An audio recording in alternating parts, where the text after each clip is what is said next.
गोपाळ गोपाळ भाऊ.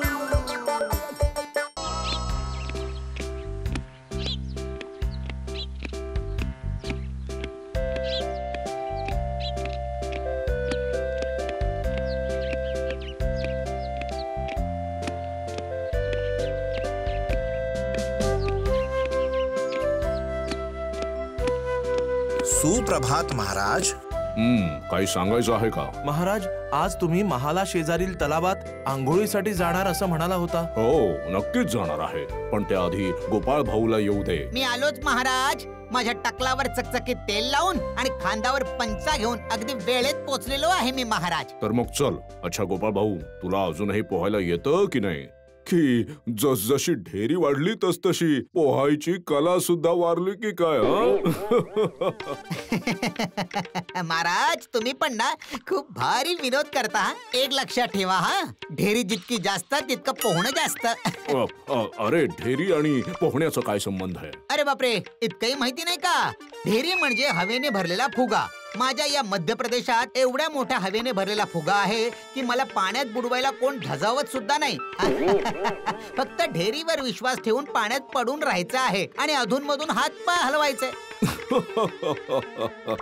खरंच गोपाळ भाऊ, तुला बोलण्यात हरवणं माझ्यासाठी अशक्य आहे. मग चला गप्पा पुरे, चला पाण्यात उडी मारूया.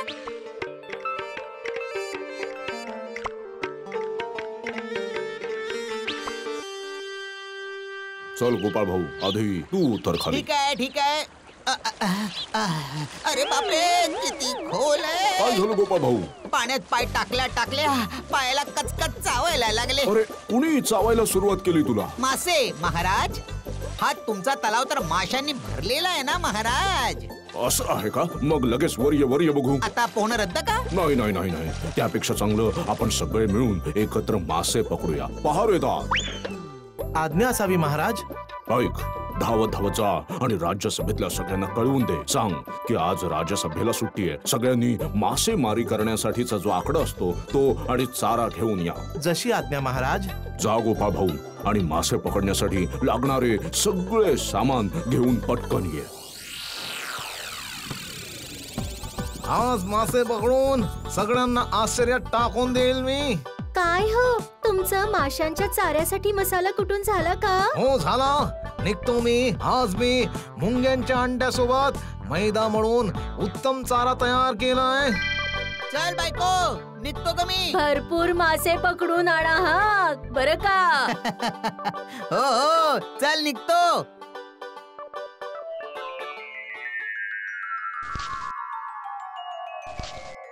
काय मंत्री महोदय, सुरुवातीपासून पाहतोय मी तुम्ही फक्त पाण्यात चारा टाकून बसलेले आहात. पूर्ण वेळ फक्त चारा टाकत राहिलात तर तुम्ही मासे कधी पकडणार? हे तर मंत्री महोदयांचं नेहमीच आहे. चारा टाकतील पण पकडणार नाहीत.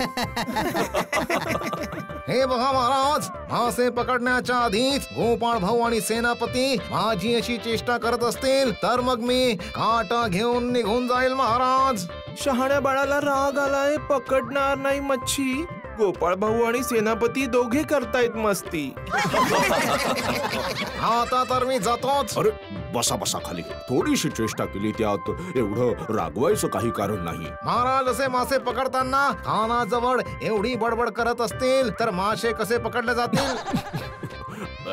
ऐका ऐका बरं, आता कुणीही बडबड करायची नाही. चला मंत्री, तुम्ही बसा बसा आणि भरपूर मासे पकडून आपण सगळ्यांना दाखवून देऊया. ठीक आहे, अगदी तसंच करणार. असा चारा तयार करून आणलाय की काटा टाकेल आणि पटापट मासे अडकवून सगळ्यांना आश्चर्यचकित करेन. नाही नाही नाही नाही नाही, आता कुणीही बोलू नका. सगळ्यांनी गपचूप मासे पकडायला सुरू करा.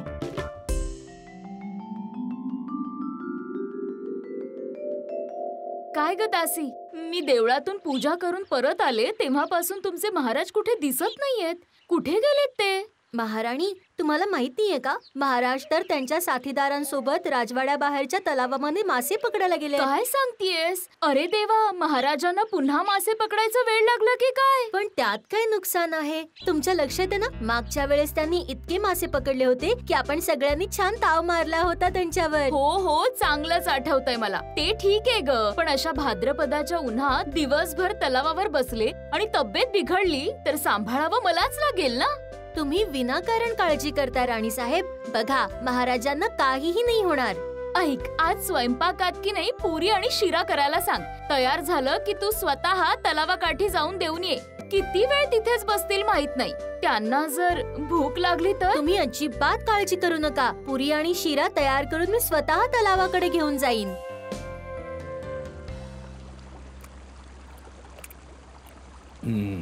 अच्छा गोपाळ भाऊ, तुम्ही किती मासे पकडले? महाराज, 1-1 किलोचे 4 रोहू मासे.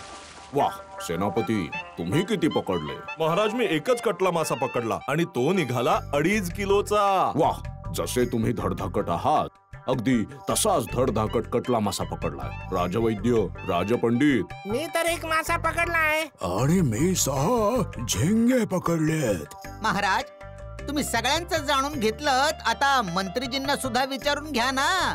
मघासपासून काट्याकडे बघता बघता त्यांचे डोळे मात्र तिरपे झालेले आहेत. मंत्री साहेब, तुम्ही किती पकडले? आबा, अजूनपर्यंत पकडू शकलो नाहीये, पण नक्कीच पकडेन.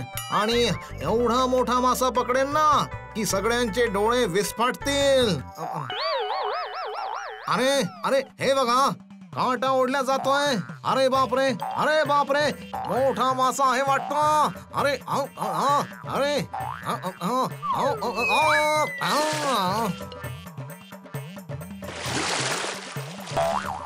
हे काय?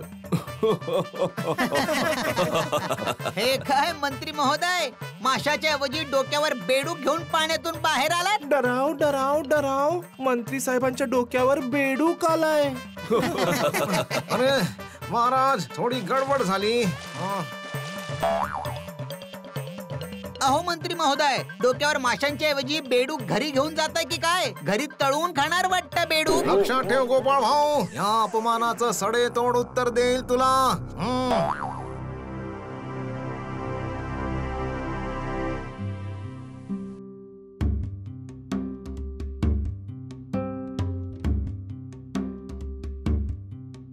अरे, हे काय? सगळ्यांना मासे मिळाले आणि तुम्ही मात्र हात हलवत चिखलाने माखलेले कपडे घेऊन घरात आलात? शी शी शी शी.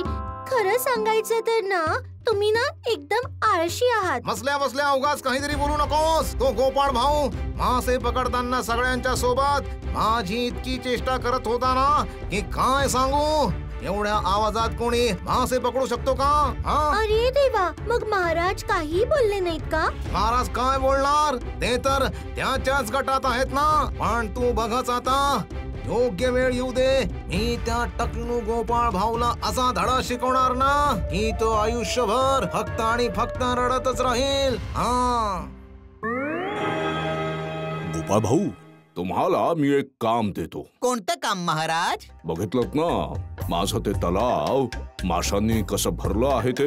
म्हणून त्या माशांचं काय करायचं त्याचा जरा विचार करा. त्याचा विचार मी करून ठेवलाय महाराज. मी आज सकाळी स्वतः उरलेले 2 तलावही पाहिले. सगळे तलाव माशांनी तुडुंब भरलेले आहेत. अगदी मस्त आहेत महाराज. हो का? बाकीचे तलावही माशांनी भरलेले आहेत? होय महाराज, माझ्या मते तर चांगले मच्छीमार बोलवून सगळे मासे पकडायला हवे. वाह वाह वाह वाह, चांगला विचार आहे, चांगला विचार आहे. बरं, मग पुढे काय? त्यानंतर खाण्यासाठी आणि वाटण्यासाठीचे मासे काढून घेऊन नंतर जास्तीचे मासे विकून जास्त पैसे मिळवू. मग त्या पैशांचं काय करायचं? महाराज, आपल्या या राज्यात अजून अनेक तलाव आहेत. त्यांच्या सर्व पायऱ्या कच्च्या आहेत. त्यामुळे या पैशाने त्या तलावांच्या पायऱ्या मजबूत बांधून घ्यायला हव्या. फार छान, फार छान. याहून चांगला प्रस्ताव असूच शकत नाही. हीच आहे गोपाळ भाऊची बुद्धी. अच्छा गोपाळ भाऊ, तलावातील मासे पकडण्याची जबाबदारी मी तुलाच देतो. अच्छा ऐक ना, जर शक्य असेल तर रात्रभर जागून तलावाची निगराणी कर. साड्या गोपाळ भाऊ, अरे काल इतके मोठे मोठे मासे पण खाल्ले आणि आता मासे पकडण्याची जबाबदारी पण मिळाली. ठीक आहे गोपाळ भाऊ, आता बघ माझा खेळ. मी माझ्या सगळ्या अपमानाचा बदला घेतल्याशिवाय राहणार नाही. आणि जर नाही घेऊ शकलो तर माझं नाव बदलून टाकेन. तुमचं कुठे अडताय मंत्री साहेब? आम्हाला इथे कशासाठी बोलावलंय? गप्प बस नाटकबाज. हे काय नाटक करत बसला आहेस? हा कुठला सूर लावून बोलतोयस? सांगा ना, काय काम आहे? काय मग करू शकाल ना? करू शकतो म्हणजे करणार आणि धमाकेदार करणार. ते तर करणारच, पण खूपच गपचूप. कारण अर्ध्या रात्री हे काम करावं लागेल, म्हणून जर आवाजाने लोक जागे झालेच तर मग लोक मारून मारून आमचा जीव घेतील. फालतूची मस्करी सोडा आणि आज रात्रीच काम पूर्ण करा. आम्हाला काय मिळणार? खायला मासे आणि त्याच सोबत मजुरी. मला बरोबर समजलंय. खायला मासे तर लगेच मिळतील, पण मजुरी मात्र बाकी राहणार, हो की नाही? नाही नाही, काम चांगलं केलंस तर मजुरी पण लगेच मिळेल. मंत्रीजींचा विजय असो.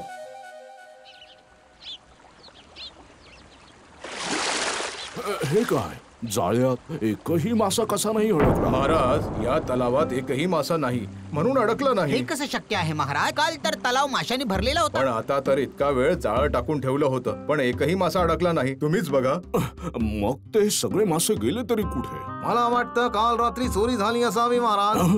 माझ्या तलावातील माशांची चोरी झाली आहे. कोणी केलं हे धाडस? गोपाळ भाऊ, ओ गोपाळ भाऊ, काल रात्री राज्याच्या तलावांना पहारा दिला नाही का? गोपाळ भाऊ आणि रात्री पहारा देईल? शक्यच नाही. त्याला तर झोप जास्त प्रिय आहे. काय झालं गोपाळ भाऊ? उत्तर दे. म्हणजे ते महाराज मूर्ख, आळशी कुत्रा, जा, निघून जा माझ्या नजरेसमोरून. मी बोललो होतो ना की या गोपाळ भाऊला धडा शिकवणार. सेनापती, राज्याच्या दुसऱ्या तलावातून मासे पकडण्याची जबाबदारी मी तुम्हाला सोपवतोय, पण तुम्ही गोपाळ भाऊ सारखं मला बुडवू नका म्हणजे झालं. मग आता आज रात्री पण कालच्या सारखंच काम करावं लागेल, कळलं ना दोघांना? हे तर आमच्या डाव्या हाताचं काम आहे, परंतु जर तलावाच्या काठावर पहारा असला असता तर. छे, काही होत नाही. सेनापती गोपाळ भाऊ पेक्षाही जास्त आळशी आहे. जा घरी जाऊन चांगली विश्रांती घ्या. रात्रभर युद्ध करावं लागेल. बरोबर म्हणालात, रात्री मासे पकडण्याचे युद्ध. पण मंत्रीजी, मासे पकडल्यानंतर 2-4 मासे गोपाळ भाऊच्या घरासमोरून टाकून दिले तर मग गोपाळ भाऊला पुराव्यासकट मासे चोर ठरवता येईल, हो की नाही? वाह, किती बुद्धिमान आहेस बोटा. वा वा वा वा. या गोष्टीवर तुझ्या गालावर एक पापा द्यायची इच्छा होत आहे.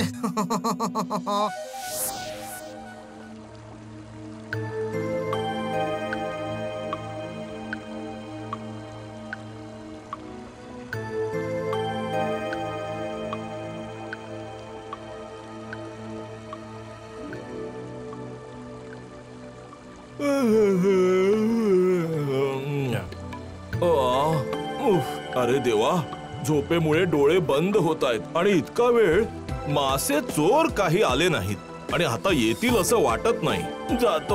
जातो मी घरी जाऊन चांगली झोप घेतो. चला पटकन जाळं टाकून सर्वेच्या सर्व मासे गायब करून टाका.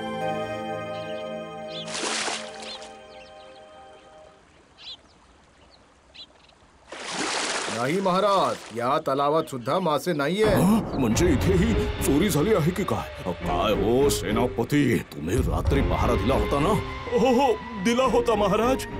पहारा दिला होता, मग माशांची चोरी कशी काय झाली? चोर जर घरातलाच कोणीतरी असेल तर चोरी होऊ शकते महाराज. म्हणजे काय? तर मग माझ्या सोबत चला, स्वतःच्या डोळ्यांनी पाहून घ्या की खरा चोर कोण आहे.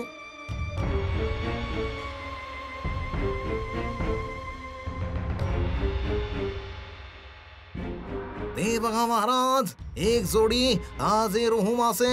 अरे हो, हे कसं शक्य आहे? अगदी सोपा हिशोब आहे महाराज. बदमाशाने रात्री मासे चोरून सगळे विकून खाण्यासाठी फक्त 2 मासे घरी आणून अंगणाच्या कोपऱ्यात लपून ठेवले आहेत महाराज. गोपाळ भाऊ, ओ गोपाळ भाऊ, काय इतका वेळ लावतोय? झोपला आहेस की काय? रात्री थोडा झोपायला उशीर झाला होता ना महाराज. उशीर तर होणारच ना, कारण रात्री मासे जे चोरी केले. हे काय बोलताय? मी आणि मासे चोरी केले? बघ, हा आहे पुरावा. तुमचा काहीतरी गैरसमज होतोय महाराज. नाही नाही नाही, काहीच गैरसमज होत नाहीये. मला वाटतं मी तुला ओळखण्यात चूक केली आहे. छी छी छी छी, चोर कुठला? काका काय तुम्ही मला चोर म्हणालात महाराज? बोललो आणि बरोबर बोललो. आणि नीट ऐकून घे, आजपासून 7 दिवसांच्या आत तू हे कृष्णनगर सोडून जायचंस. हाच माझा अंतिम निर्णय. चला रे सगळ्यांनी. अरे देवा, हा दिवस बघायचा पण होतं का? चोरीचा आळ अंगावर घेऊन राज्य सोडावं लागणार आहे आता. रडू नकोस बायको. याचा शेवट आता मीच करणार. ऐका मुलांनो, माझं तुमच्याकडे एक काम आहे. एकदम दबक्या पावलाने मंत्रीजींच्या घरात जाऊन बघा की तिथे काय चाललंय ते. फक्त दोघांनीच जा, पिंकी आणि गुलट्या. ठीक आहे गोपाळ आजोबा.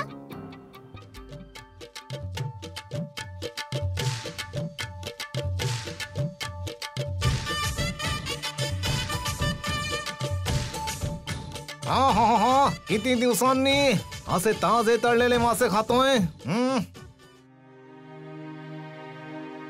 हा, मासे तळण्याचा खमंग वास येतोय. हो ना ग पिंकी? चल हळूच जाऊन बघून येऊया.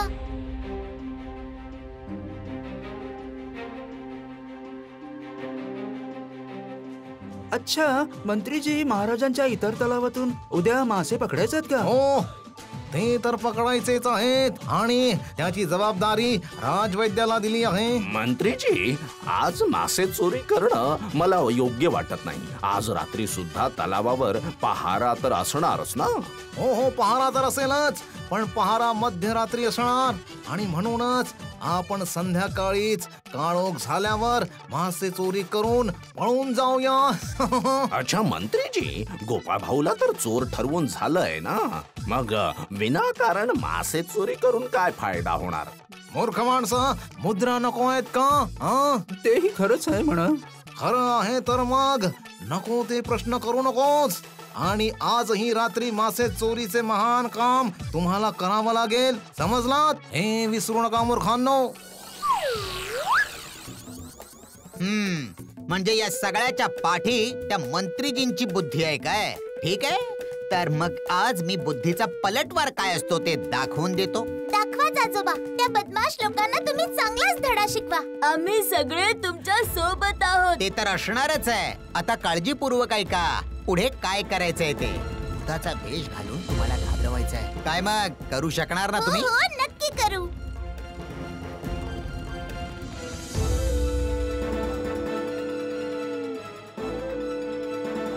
महाराज, हे काय, तू इथे का आला आहेस? नाही नाही नाही, तुझ्यासारख्या चोराला माफी नाही. मी एकदाच सांगितलं आहे, कृष्णनगर सोडून जायचं म्हणजे सोडून जायचं. ते तर मी नक्कीच जाईन महाराज. पण आज रात्रीच्या पहिल्या प्रहरात आपल्या 3ऱ्या तलावाजवळ तुम्हाला एक धमाल विनोदी नाटक बघायला मिळेल. हो महाराज, तुम्ही धोका खाणार नाही, तर नाटक बघून तुमचं ज्ञान मात्र नक्कीच वाढेल. चला आता मी जातो हा महाराज.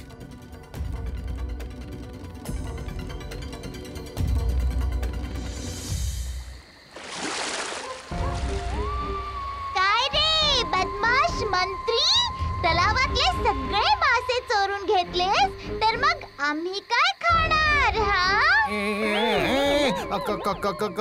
अरे कोण आहात तुम्ही? कोण आहात? ए बदमाश चोर, आम्ही मासे प्रिय भूत आहोत. मासे प्रिय भूत? आम्ही तुमची मान मुरगळून टाकू का? या सगळ्यात आमचा सहभाग नाहीये. चल गोटा, पळून जाऊया. कुठे पळणार तुम्ही बदमाश लोक? अरे बापरे, किती घाणेरडे दिसतायत हे. अरे बापरे. आता रात्रभर पाण्यातच बसून राहा, हीच तुमची शिक्षा. अरे बापरे, अरे किती चावतायत. हा तर शिंगट मासाचा काटा आहे. मासे चोरी करून खूप मासे खाल्ले आहेस, आता माशांचे काटे सहन कर. अरे भूत भाऊ, हे तुमचे मासे तुम्हीच खा, पण मला जाऊ द्या. मला माफ करा, माफ करा. भूतांनी जरी सोडून दिलं तरी मी काही तुला सोडणार नाही मंत्री. काही दिवसांपासून सतत माझ्या तलावातले मासे चोरी केले आहेस आणि त्याशिवाय निर्दोष अशा गोपाळ भाऊला चोर ठरवलंस. याची शिक्षा तर तुला नक्कीच मिळणार सैताना. तुम्ही मला मारा झोडा, काय करायचं ते करा, पण कृपा करून मला तलावाच्या बाहेर काढा महाराज. या शिंगट माशांनी सोलून काढलंय, मी अजून सहन नाही करू शकत महाराज. आणि देवा, हो, मला वाटतं माझे दोन्ही पाय खाऊन टाकले. काय मग आता समजलं ना तुम्हाला? गोपाळ भाऊला त्रास दिल्याचा परिणाम काय होऊ शकतो? या शिंगट्याच्या काट्याने तुम्ही दिलेल्या बदनामीच्या काट्याला काढण्यात या गोपाळ भाऊला जास्त वेळ नाही लागला. शाबास पिंकी आणि गुलट्या, मासेप्रिय भूताची भूमिका फार छान साकारलीत तुम्ही. हे काय, हे मासे प्रिय भूत नाहीये. गोपाळ भाऊ, तुम्ही मला अशा प्रकारे मूर्ख बनवलं. तुम्ही चुकीचं बोलताय मंत्रीजी. याला मूर्ख बनवणं नाही म्हणत, याला म्हणतात काट्याने काटा काढणं. काय बरोबर ना? चला सगळ्यांनी माझ्या सोबत चला. फक्त 2 पहारेदार मंत्रीला पहारा देतील आणि जर मंत्री पाण्यातून बाहेर आलाच तर त्याला भाल्याने मारा. हीच त्याची शिक्षा आहे, कळलं? अरे बापरे गोपाळ भाऊ, अरे गोपाळ भाऊ, मला इथे असं एकटं सोडून जाऊ नका. पाण्याच्या खाली शिंगट काट्यांचा त्रास आणि पाण्याच्या वर शिपायांच्या भाल्याचा मार. मी मरे हो, मी मरेन महाराज.